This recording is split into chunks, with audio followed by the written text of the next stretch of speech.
Next topic है multiple charges. ठीक है, electric force between multiple charges. कुछ महान लोगों ने, मतलब लिटरली महान, मजाक नहीं कर रहा, उन्होंने देखो क्या क्या एक्सपेरिमेंट करके देखे।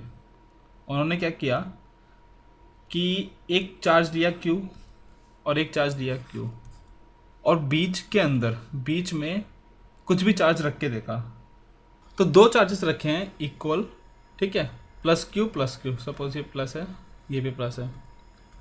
बीच में इनके एग्जैक्ट एकदम मिड पॉइंट में आप कुछ भी चार्ज रखो, 3Q, 4Q, -Q/2, कुछ भी चार्ज रखो, इस पे नेट फोर्स 0 आ रहा है। ठीक है, फिर उन्होंने क्या किया, इस चार्ज को हटा दिया। ठीक है, तो मतलब यहाँ पर ये चार्ज बचा था Q, और इसी डिस्टेंस पे इस चार्ज को रखा जो भी था, मान लो Q है, कोई स्मॉल Q, तो इस पे इधर F फोर्स लग रहा है। फिर उन्होंने क्या किया, ये वाला चार्ज जो था इसको -Q कर दिया, अब -Q इसकी जगह आ गया। तो फिर उन्होंने क्या देखा कि जो F लग रहा था ना वो अब 2F हो गया। ठीक है, फिर उन्होंने एक और एक्सपेरिमेंट क्या किया कि ये चार्ज Q है और इधर 4Q रखा, तो इधर 4Q रखा, और यहाँ से D डिस्टेंस पे, तो अब उन्होंने क्या किया कि यहाँ से तो D डिस्टेंस पे, ठीक है, इसको रखा Q को, और यहाँ से 2D पर रखा, मतलब 3 हिस्सों में डिवाइड कर दिया डिस्टेंस को, और 1/3 यहाँ से Q रखा और इधर से 2/3 डिस्टेंस पे। तो क्या हुआ कि अब जो फोर्स इस पे आ रहा है ना वो 0 आ रहा है। तो ऐसे बहुत सारे एक्सपेरिमेंट्स करने के बाद साइंटिस्ट किस कंक्लूजन पे आए कि इस चार्ज की वजह से इस पे जो लग रहा है फोर्स, और इस चार्ज की वजह से इस पे जो फोर्स लग रहा है, वो दोनों इंडिपेंडेंट हैं, और नेट रिजल्ट इन दोनों फोर्सेस का एडिशन है इस चार्ज पे। क्या है मतलब अगर बहुत सारे चार्ज हैं और एक चार्ज पे अगर हमें फोर्स निकालना है, तो हम क्या करेंगे, इंडिविजुअल के साथ दो दो का पेयर बना के फोर्स निकालेंगे, और फिर उन सब का, क्योंकि वो वेक्टर होता है, फोर्स एक वेक्टर टर्म है, सारे फोर्सेस को वेक्टर एडिशन कर देंगे, फिर हमारा नेट फोर्स आ जाएगा। तो इसका मतलब क्या है कि अगर हमारे पास सपोज एक इधर फोर्स है Q, एक इधर चार्ज है Q1, एक इधर चार्ज है Q2, एक इधर है Q3, और हमें इधर कोई Q रखा हुआ है, इस पे फोर्स निकालना है, तो हम क्या करेंगे, इसकी वजह से इस पे फोर्स इधर आएगा, इसकी वजह से इस पे फोर्स इधर आएगा, और इसकी वजह से इस पे फोर्स इधर आएगा। हमारे पास ये 3 वेक्टर आ गए, इसे बोल देंगे हम F3, ये F2, ये F1। तो जो नेट फोर्स आएगा वो हम क्या बोलेंगे, F1 plus F2 plus F3, और होपफुली आपको वेक्टर एडिशन आता होगा। इस चीज़ को हम बोलते हैं सुपरपोजिशन प्रिंसिपल। मतलब अगर हमें नेट फोर्स निकालना है तो हम इंडिविजुअल चार्जेस का जो फोर्स है वो निकालेंगे और उनका सम कर देंगे। तो मतलब इसके ऊपर इससे जो फोर्स लग रहा है ना उसको लेना देना नहीं है इससे या इससे।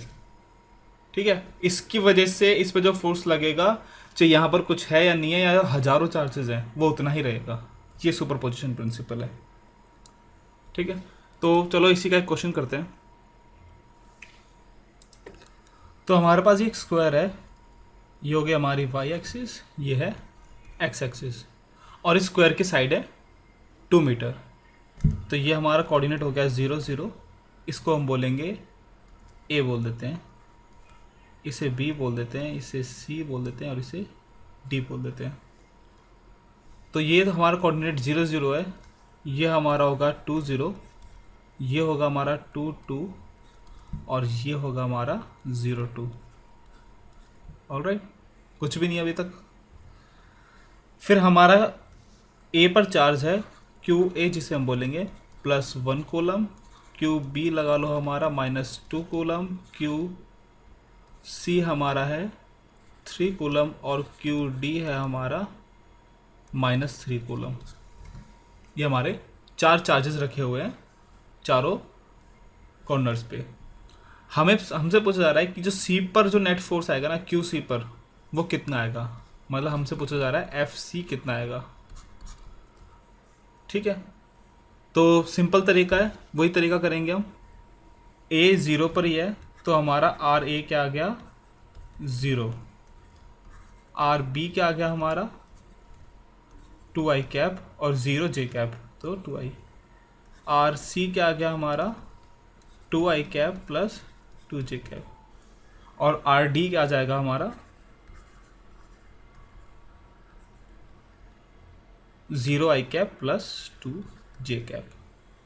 ठीक है, मेक सेंस, सो फार सो गुड।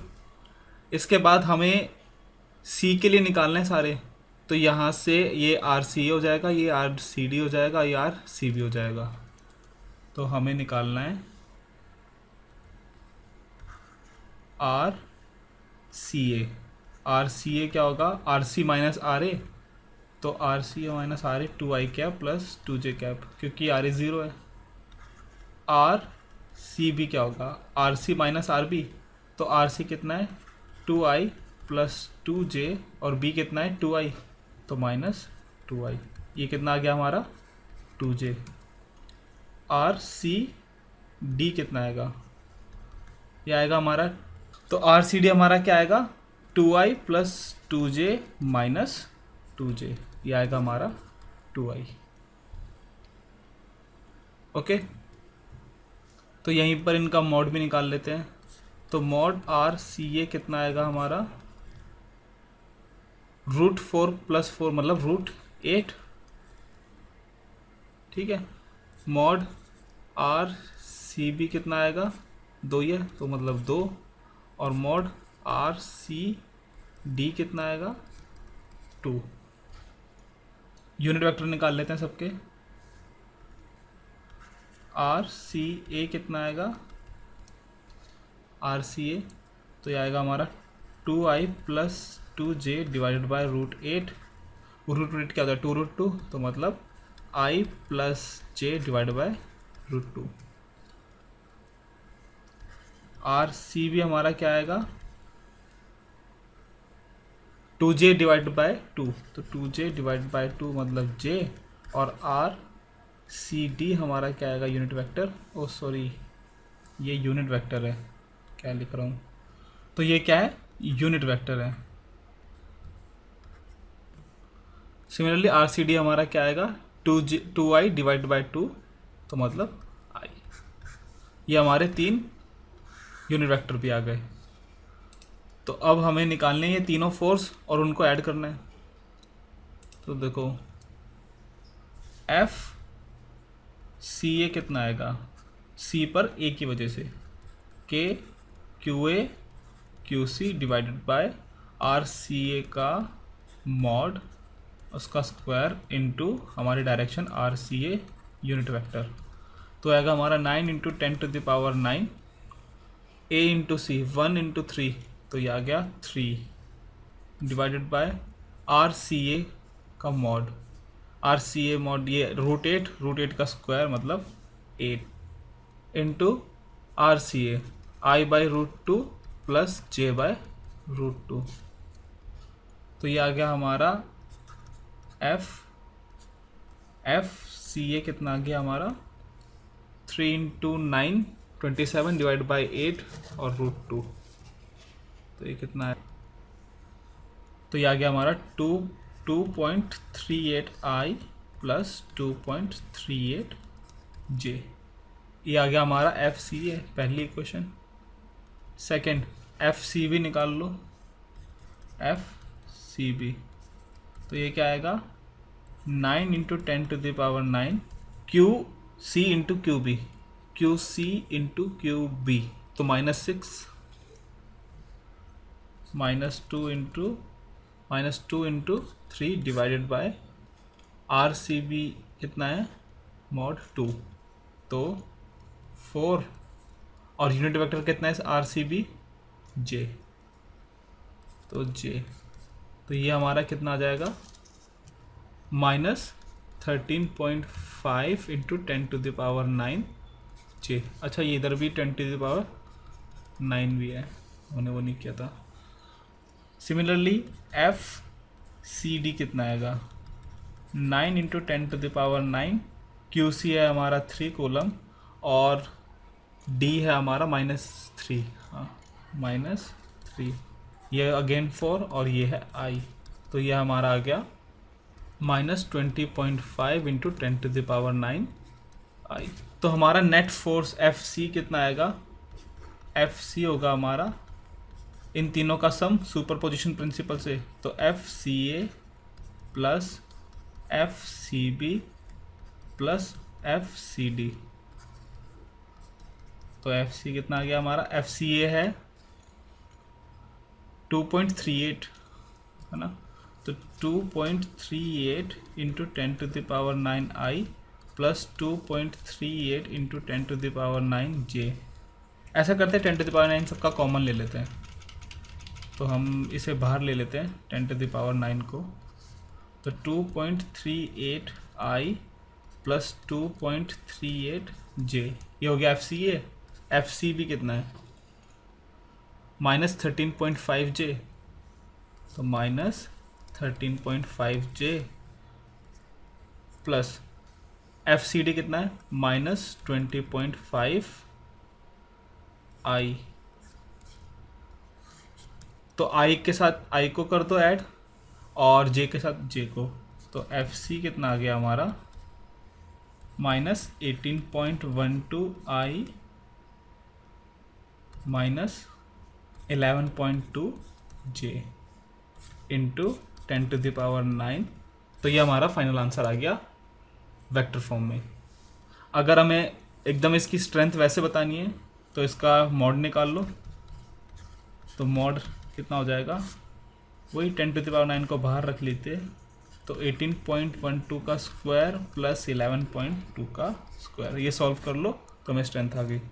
और हमें एंगल बताना है, तो एंगल क्या होता है, थीटा tan इनवर्स y वाला कंपोनेंट डिवाइड बाय x वाला कंपोनेंट, तो -11.2 डिवाइड बाय -18.1, यहाँ से एंगल आ गया। तो देखो ये जो हमारा तरीका है ये इजी और प्रेफरेबल क्यों है। अगर हम करते नॉर्मल तरीके से, हम दूसरे तरीके से भी कर सकते थे। हम क्या करते, एक फोर्स ये आएगा, फिर बी और सी एक इधर आ जाता और इसकी वजह से इधर, फिर हम क्या करते, ये एंगल हमें पता है, ये एंगल हमें पता है, ये 45 डिग्री है, फिर इसके साइन कंपोनेंट निकालते और कॉस कंपोनेंट निकालते और फिर इन सबको वैसे ही ऐड करते। लेकिन सही तरीका थोड़ा ये वाला है, ठीक है। तो आपको हमेशा, अगर आपको कोऑर्डिनेट्स दे रखे हैं, ठीक है, तो आप इसी तरीके से सबके पोजीशन वेक्टर निकालेंगे, फिर दोनों के बीच में जो हमारे जो वेक्टर आएगा पोजीशन वेक्टर, दोनों पॉइंट्स के बीच में, दोनों चार्जेस के बीच में, वो निकालेंगे। देन फिर आप इंडिविजुअल फोर्स निकाल कर उन सबको ऐड करेंगे, ठीक है। क्योंकि अगर हम इस तरीके से करेंगे तो आप इसको तो कर सकते हैं, लेकिन क्या इसको कर सकते हैं, जैसे मैं एक आपको होमवर्क दे देता हूँ, ऐसा ही स्क्वायर है, एक स्क्वायर है, ऐसा स्क्वायर है या फिर एक आर्बिट कोई शेप है, ठीक है, और यहाँ चार्जेस रखे हुए जिनके कोऑर्डिनेट मैं देता हूँ -11.2 प्लस 5.6, कुछ भी आर्बिट में दे देता हूँ, 3/4 5/6, 13.7 -21 और -4 -5, कुछ भी ऐसे मैंने 4 आर्बिट दे दिए चार्ज। और फिर मैंने बोला कि इस पॉइंट पे और सबके चार्ज दे दिए, सपोज ये Q1 है, ये Q2 है, ये Q3 है और ये Q4 है। फिर मैं बोलता हूँ F4 निकालो। तो आप इस तरीके से कर सकते हो, मतलब अगर हम डायरेक्ट करें तो नहीं कर पाओगे। डायरेक्ट करने पर आपको जो मैंने तरीका अभी आपको बताया इसी से करना पड़ेगा, तो ही आप इसे कर पाओगे इजीली, नहीं तो ये बहुत कॉम्प्लेक्स हो जाएगा। तो यहाँ पर इसकी ज़रूरत आती है उस तरीके की, वेक्टर वाले तरीके की। नेक्स्ट लेक्चर में हम इलेक्ट्रिक फील्ड के बारे में पढ़ेंगे, ठीक है। So guys, thanks for watching and please come back for more videos.